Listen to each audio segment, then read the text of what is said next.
Hello everyone, happy academy YouTube channel में आप सबका स्वागत है। जी हाँ, स्क्रीन देख के तो आप समझ ही गए होंगे आज हम किस चीज़ के बारे में बात करने वाले हैं इस वीडियो में। संस्कृत भाषा, और ये हैं मिस्टर संदीप महेश्वरी, जो बहुत ही बड़े मोटिवेशनल स्पीकर हैं। यूट्यूब पे इनके बहुत सारे वीडियोज़ हैं एंड आई रिक्वेस्ट है कि आपके इनके वीडियोज़ ज़रूर देखिएगा। बहुत ही अच्छे वीडियोस होते हैं, बहुत ही मोटिवेशनल होते हैं। ठीक है, तो इतने अच्छे मोटिवेशनल के ऊपर मैंने ऐसा हेडलाइन दिया हुआ है, कंट्रोवर्सी ऑन संदीप महेश्वरी। तो ये पूरा अपडेट जानने के लिए हमारा वीडियो एंड तक देखें, और अगर अभी तक आपने हमारे चैनल को सब्सक्राइब नहीं किया है तो प्लीज़ सब्सक्राइब कर लें और इस बेल आइकन को प्रेस करें ताकि आप हमारे सारे वीडियोस देख सकें और अपडेटेड रहें। ठीक है, तो आज का वीडियो मैं स्टार्ट करती हूँ कि संदीप महेश्वरी ने कुछ टाइम पहले एक वीडियो अपलोड किया था और उसमें डिस्कस किया था कि एजुकेशन सिस्टम के अंदर से ऐसे सब्जेक्ट हटा देने चाहिए जो रिलेवेंट नहीं है या फिर जो प्रैक्टिकल सिस्टम से मैच नहीं खाते। राइट, फॉर एग्जांपल अगर मैं दूँ तो हिस्ट्री है, तो अकबर कब मरा, राजा राम मोहन रॉय कब बॉर्न हुए, उससे कोई फ़र्क नहीं पड़ता। उन लोगों ने क्या अच्छे काम किए हैं। जैसे राजा राम मोहन रॉय सबसे पहले फ्रीडम फाइटर थे जिन्होंने सती सिस्टम इंडिया में बंद किया था। तो ये ज़्यादा इंपॉर्टेंट चीज़ें हैं जो हमें याद रखनी चाहिए और शायद आगे भी हमें ये काम आएगा। राइट, उन्होंने ऑडियंस को ऐसा भी पूछा कि चलिए आप बताइए कि कौन से ऐसे लैंग्वेजेस हैं इंडियन एजुकेशन सिस्टम में, या कौन से ऐसे सब्जेक्ट हैं जिसे इंडिया को हटा देना चाहिए। तो संस्कृत आया, हिस्ट्री आया, और उसके बदले में फिर लैंग्वेजेस थे फ्रेंच, जर्मन, स्पेनिश। कोई भी लैंग्वेज अगर आप लर्न करने जाते हो, सिर्फ संस्कृत के बारे में अगर मैं ना बात करूँ तो ये तो ऐसी बात हो गई कि एक तरफ कुआं और एक तरफ खाई। एक्चुअली ये वीडियो आप देखोगे तो आपको बहुत मज़ा आएगा संदीप महेश्वरी का। आप यूट्यूब पर जाकर ये वीडियो ज़रूर देखिएगा। उनका सिर्फ ऐसा कहना था कि लैंग्वेज लर्निंग या फिर कोई एक थियोरेटिकल सब्जेक्ट पढ़ने से अच्छा है कि स्टूडेंट को एक ऐसा ऑप्शन मिले जहाँ पे स्पोर्ट्स हो, गेम्स हो, डांसिंग हो, स्विमिंग हो, प्रैक्टिकल एजुकेशन हो, जिसमें बच्चे को इंटरेस्ट आए। अगर वो स्कूल ना भी आना चाहे तो भी उसे स्कूल आने में इंटरेस्ट आए कि हाँ यार, आज मैं प्रैक्टिकली ये चीज़ सीखने वाला हूँ, मुझे थियोरी कुछ नहीं पढ़ना पड़ेगा। राइट, तो संदीप महेश्वरी के ये स्टेटमेंट की वजह से कि संस्कृत लैंग्वेज या हिस्ट्री हटा देना चाहिए, बहुत ज़्यादा कंट्रोवर्सी हुई थी और सोशल मीडिया पे ऐसा भी उन्हें बोला गया कि आपने संस्कृत लैंग्वेज के बारे में ऐसा कहा है तो आपको अपोलोजाइज़ करना पड़ेगा। और संदीप महेश्वरी बहुत ही एक अच्छी पर्सनालिटी होने के नाते उन्होंने सोशल मीडिया पे अपोलोजाइज़ भी किया और उन्होंने बोला कि मैं किसी भी लैंग्वेज को हर्ट नहीं करना चाहता हूँ, मैं सिर्फ एजुकेशन सिस्टम को सुधारने की कोशिश कर रहा था और अपनी राय दे रहा था।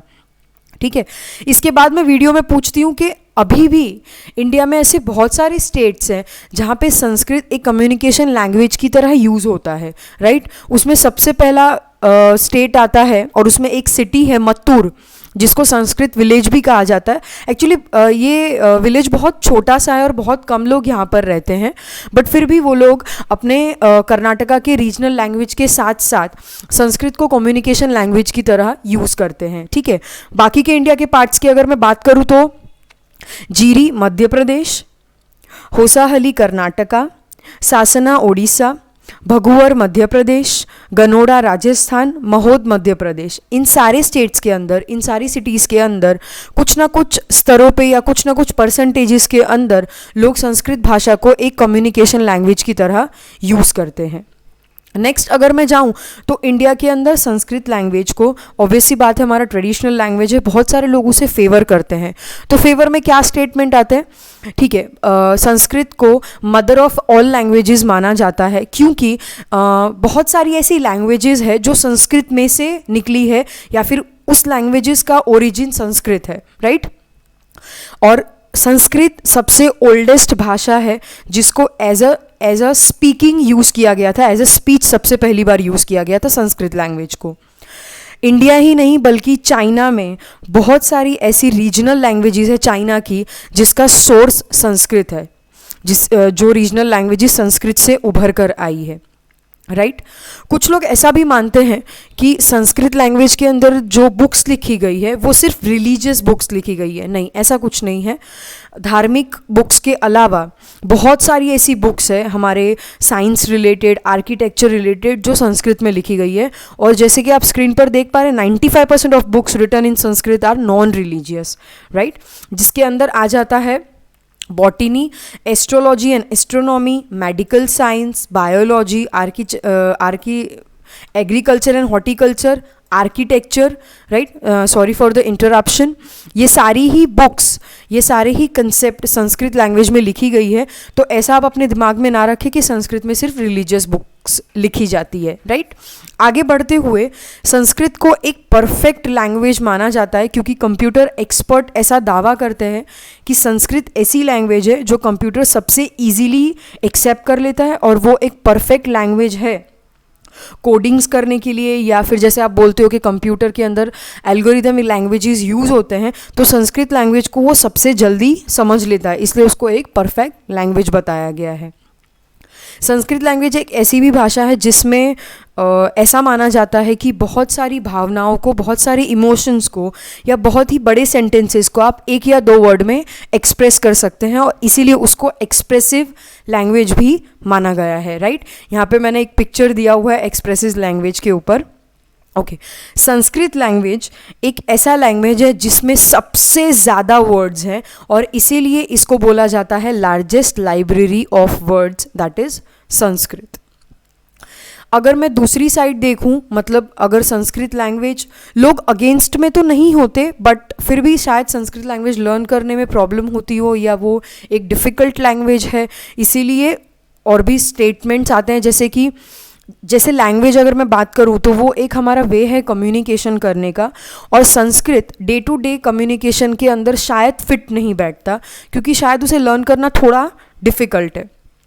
कुछ लोग ऐसा भी इसके सामने कहते हैं कि अगर बाकी के वर्ल्ड अपने ट्रेडिशनल लैंग्वेज को प्रिजर्व करके रख सकते हैं तो इंडिया क्यों नहीं अपने ट्रेडिशनल लैंग्वेज को प्रिजर्व करके रख सकता, राइट। 2011 के सेंसस में ऐसा बताया गया था कि संस्कृत लैंग्वेज बोलने वाले सिर्फ 25,000 लोग हैं इंडिया के अंदर, जहां इंडिया का पॉपुलेशन 130 करोड़ है। यहाँ पे मैंने पिक्चर दिया हुआ है 8th शेड्यूल का, जिसके अंदर इंडिया में 22 लैंग्वेजेस इंक्लूड किए गए हैं, जिसमें से एक है हमारा संस्कृत, राइट। तो बाकी के जो 21 लैंग्वेजेस अगर मैं बताऊं तो बाकी के 21 लैंग्वेजेस को यूज़ करने वाले 10 लाख और उससे भी ज़्यादा लोग हैं इंडिया में, राइट। तो आप कंपैरिजन देख सकते हैं कहाँ 25,000 और कहाँ 10 लाख लोग हैं। जब से आज़ादी मिली है इंडिया में, मतलब लास्ट 74-75 ईयर्स से, तब से संस्कृत लैंग्वेज का यूज़ थोड़ा सा कम होता जा रहा है as years are going ahead, right. तो वीडियो को मैं यहाँ पे एंड करती हूँ और बताना चाहती हूँ कि संस्कृत को ठीक है एक लैंग्वेज यूज़ किया जा सकता है फॉर द कम्युनिकेशन, बट आज की जनरेशन के लिए वो थोड़ा सा एक डिफ़िकल्ट लैंग्वेज हो जाएगा for day to day communication, right. Video को एंड करते हुए मैं आपसे क्वेश्चन पूछूंगी जिसका आंसर आप मुझे कमेंट बॉक्स में बताइएगा प्लीज़, और मैं उसका जवाब भी दूंगी कि इंडिया के अंदर या इंडिया के एजुकेशन सिस्टम के अंदर लैंग्वेज नॉलेज या प्रैक्टिकल नॉलेज ज़्यादा ज़रूरी है, राइट। क्या इंडिया आगे आने वाले सालों में ट्रेडिशनल लैंग्वेज को प्रिजर्व कर पाएगा या उसे ये ट्रेडिशनल लैंग्वेज प्रिजर्व करना चाहिए। नेक्स्ट क्वेश्चन है education should be interesting not boring, right. इस बारे में आपका क्या कहना है आप मुझे कमेंट बॉक्स में लिख सकते हैं। और लास्ट में क्वेश्चन पूछती हूँ संदीप माहेश्वरी के स्टेटमेंट के ऊपर कि उन्होंने जो स्टेटमेंट दिया है वो आपके हिसाब से सही है या गलत। गलत तो उन्होंने नहीं दिया क्योंकि वो किसी को हर्ट नहीं करना चाहते थे, सिर्फ उनका ये कहना था कि वो एजुकेशन सिस्टम को ज़्यादा इंटरेस्टिंग बनाने की अपनी एक राय दे रहे थे, राइट। ओके, वीडियो को मैं यहाँ पे एंड करती हूँ। हमारे साथ ऐसे वीडियोस देखने के लिए अपडेटेड रहें हमारे साथ, और आप इन सोशल मीडिया पे भी हमें फॉलो कर सकते हैं। Thank you very much.